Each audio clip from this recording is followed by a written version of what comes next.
Bonjour, nous allons voir dans cette vidéo comment tracer la bissectrice d'un angle en utilisant un rapporteur.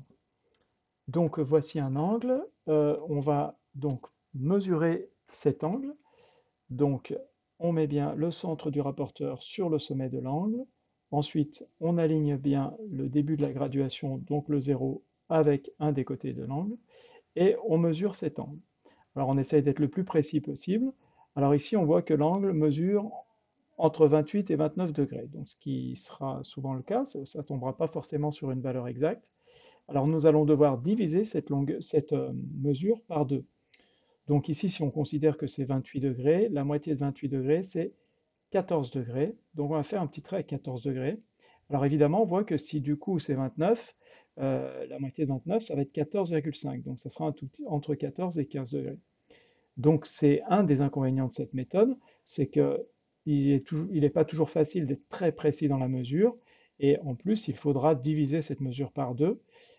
Quand le nombre est pair, c'est relativement simple, mais quand le nombre est un petit peu plus est impair, ou quand la mesure est entre deux graduations, on voit que c'est plus compliqué. Donc on arrondira la valeur à 28 ou à 29. Ici on va prendre 28, c'est plus facile à diviser par 2, et on va mettre 14. Donc je fais un petit trait ici à 14, et ensuite j'enlève mon rapporteur, et je peux relier le sommet de l'angle avec le petit repère que j'ai tracé avant.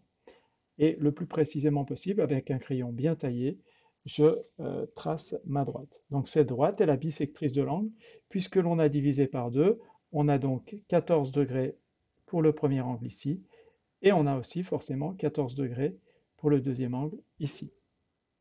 Donc voilà, cette méthode qui est relativement simple, mais qui a l'inconvénient de devoir mesurer l'angle précisément et de devoir faire la division par 2. Au programme de sixième, nous avons deux méthodes, cette méthode et la méthode par pliage que nous verrons dans une autre vidéo.